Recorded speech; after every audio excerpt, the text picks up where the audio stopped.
Good morning, my dear student. Pay attention to what I will teach today. Today I will teach part of cell.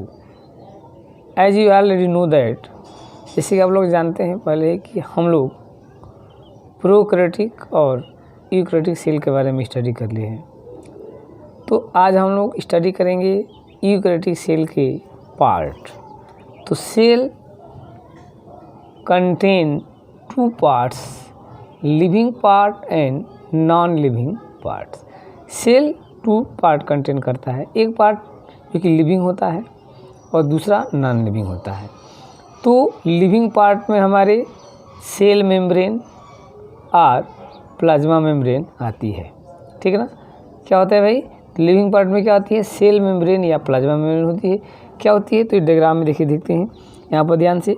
ये दिया हुआ है cell membrane, ये जो thin जो है कि आउट कवरिंग है सेल का, डायग्राम देखिए, ये सेल मेम्ब्रेन, ये थिन कवरिंग जो सेल के अंदर, सेल वाल के अंदर ये पतली लाइनिंग दिखाई दे रही है, इसी को बोलते हैं सेल मेम्ब्रेन, ये और प्लाज्मा मेम्ब्रेन, ठीक है ना।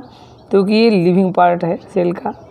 दूसरा है आपका, तो ये हो गया आपका सेल मेम्ब्रेन और प्लाज्मा मेम्ब्रेन। दूसरा हो गया माइटोकॉन्ड्रिया, ये भी सेल का लिविंग पार्ट है। माइटोकॉन्ड्रिया देखते हैं कहाँ भी, तो ये माइटोकॉन्ड्रिया, जैसे कि डायग्राम में आपको शो किया गया है, ये माइटोकॉन्ड्रिया है। सेल में इसके नंबर जो है कि बस अनकाउंटेबल होते हैं। देखिए ये माइटोकॉन्ड्रिया, यहाँ भी माइटोकॉन्ड्रिया है। तो दूसरा हो गया लिविंग पार्ट। पहला लिविंग पार्ट क्या हो गया, सेल मेम्ब्रेन या प्लाज्मा मेम्ब्रेन। दूसरा लिविंग पार्ट माइटोकॉन्ड्रिया। तीसरा लिविंग पार्ट होता है एंडोप्लाज्मिक रेटिकुलम। ये क्या है भाई, तो इसमें गौर करते हैं, डायग्राम में देखते हैं। एंडोप्लाज्मिक रेटिकुलम दिख रहा है आपको गौर से, ये एंडोप्लाज्मिक रेटिकुलम, ये जो यहाँ पर ये वेकुल्स के चारों ये जो ऐसी स्ट्रक्चर दिखाई दे रही है, यही है आपका एंडोप्लाज्मिक रेटिकुलम। क्या है, एंडोप्लाज्मिक रेटिकुलम। ये तीसरा, ये एंडोप्लाज्मिक, तीसरा जो है कि लिविंग पार्ट है, ठीक। तो first living part cell membrane, second mitochondria, और थर्ड क्या हो गया, एंडोप्लाज्मिक रेटिकुलम। फोर्थ में है गोल्जी कॉम्प्लेक्स। इसमें देखते हैं हम लोग गोल्जी कॉम्प्लेक्स कहाँ है भाई, डायग्राम में क्या लिखा है, गोल्जी अपरेटस और गोल्जी कॉम्प्लेक्स। ये स्ट्रक्चर जो दिख रहा है आपको, ये गोल्जी कॉम्प्लेक्स होता है, जो कि फोर्थ नंबर सेल का लिविंग पार्ट है। क्लियर। फर्स्ट क्या है भाई, तो सेल मेम्ब्रेन, ये outer covering. Second mitochondria. Third endoplasmic reticulum, ये डायग्राम दिखा है। और फोर्थ है गोल्जी कॉम्प्लेक्स, ये जो स्ट्रक्चर दिखा रहा है, गोल्जी अपरेटस जो लिखा है। फिफ्थ है इसमें राइबोसोम। इसमें देखिए स्ट्रक्चर आपको राइबोसोम दिख रहा है, ये डॉटेड जो स्ट्रक्चर दिख रहा है ना, ये है राइबोसोम। ये सेल का लिविंग पार्ट है, ठीक है ना। जस्ट लाइक अब आपका राइबोसोम के बाद आता है प्लास्टिड्स। क्या है भाई हमारा, नेक्स्ट है प्लास्टिड्स। इसमें स्ट्रक्चर में देखिए गौर कीजिए, इसमें आपको प्लास्टिड्स दिखाई देगा। ये ग्रीन कलर का जो दिख रहा है आपका, जिसको हम क्लोरोप्लास्ट भी कहते हैं, ये प्लास्टिड्स। तो ये भी सेल का लिविंग पार्ट है, ठीक है ना। और एनिमल सेल में सेंट्रोसोम पाया जाता है, जो कि लिविंग पार्ट होता है। क्या चीज़, सेंट्रोसोम लिविंग पार्ट होता है। और न्यूक्लियस भी लिविंग पार्ट है, ये आपका न्यूक्लियस जो पिंक कलर का दिख रहा है यहाँ पर, न्यूक्लियस। तो ये सेल का लिविंग पार्ट है, ठीक है ना। उसके बाद लाइसोसोम भी सेल में प्रेजेंट जो है कि लिविंग पार्ट है। तो हमारे जो सेल के जो लिविंग पार्ट है वो कौन कौन से हो गए, सेल मेम्ब्रेन, माइटोकॉन्ड्रिया जैसे कि डायग्राम में आप लोगों को दिखा दिए हैं, endoplasmic reticulum, Golgi apparatus, ribosome, plastids means chloroplast, lysosome, centrosome and nucleus. ये सेल के लिविंग पार्ट है, जस्ट लाइक। और दूसरा पार्ट होता है non living part of cell. तो सेल का नॉन लिविंग पार्ट होता है सेल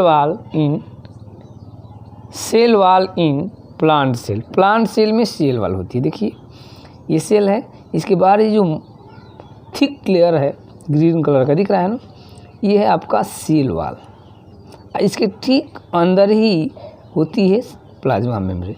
तो ये non living, plasma membrane living part है और cell wall non living part होता है, ये सेल वॉल। दूसरा नॉन लिविंग पार्ट है वैक्यूल्स।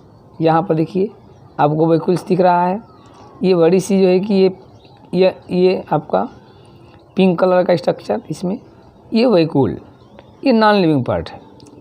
कौन कौन से हो गए भाई? Cell wall non living part है ये आपका।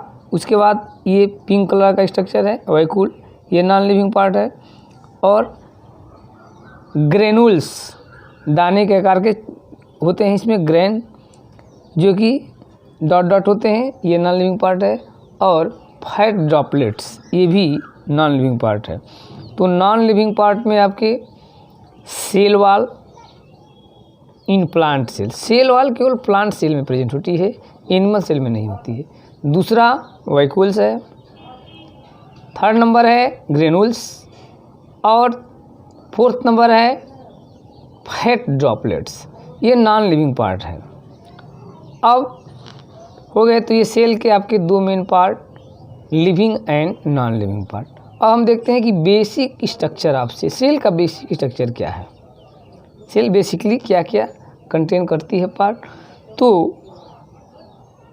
All cell consist of following 3 major features.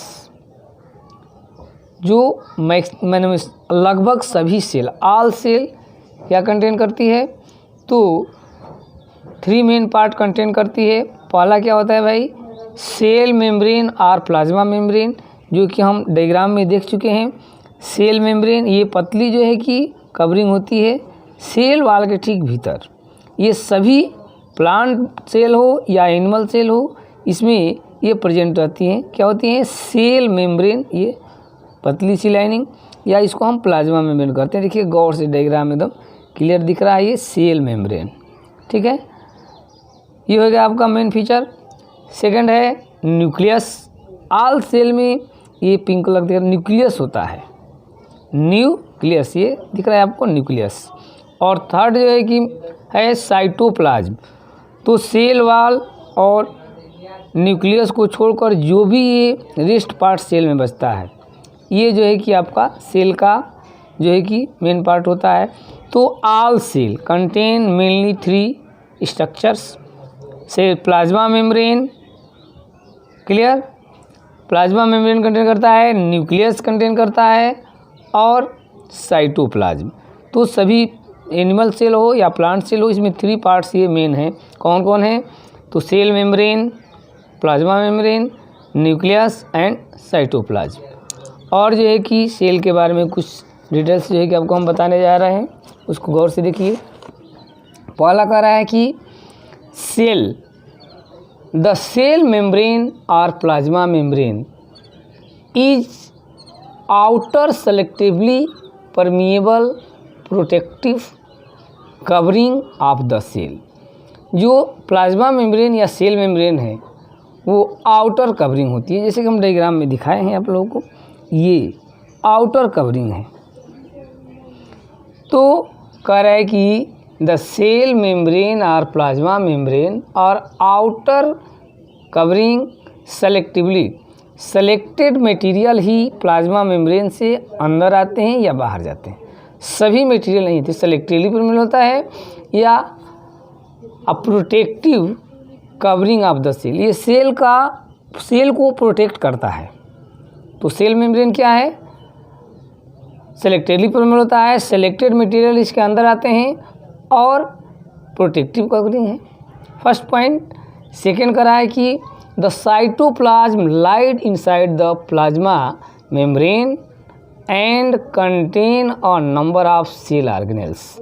और प्लाज्मा मेम्ब्रेन के बाद, सेल मेम्ब्रेन के बाद जो भी ये भीतर में पार्ट होते हैं, इसके अंदर प्लाज्मा मेम्ब्रेन के इनसाइड द सेल वॉल, इसके अंदर जो है कि वेल डेवलप सेलुलर ऑर्गेनेल्स जैसे आपके mitochondria, plastids, endoplasmic reticulum, nucleus, ये सब चीज़ें जो है कि सेल मेम्ब्रेन के अंदर होती है। कह रहा है थर्ड में nucleus present inside the cell can be seen under a light microscope. Light microscope से देखेंगे तो इसके अंदर एक ये न्यूक्लियस प्रेजेंट रहता है, ठीक ना, ये सेल का ही पार्ट है। और फोर्थ नंबर का रहा है कि all other cell organelles can be absorb under an electron microscope. और जो भी पार्ट इसमें है सेल के अंदर वो इलेक्ट्रॉन माइक्रोस्कोप से ईजिली जो है कि हम क्या कर सकते हैं, देख सकते हैं। तो ये रहा आपका जो है कि सेल के part, living and non living part, और बेसिक स्ट्रक्चर ऑफ सेल, ठीक है ना। और इसके बाद अब डिटेल्स में नेक्स्ट वीडियो में प्लाज्मा मेम्ब्रेन के बारे में स्टडी करेंगे। तब तक के लिए आप लोगों को इस डायग्राम को बना लीजिए और बताए हुए कॉन्सेप्ट को स्टडी कीजिए। थैंक्स।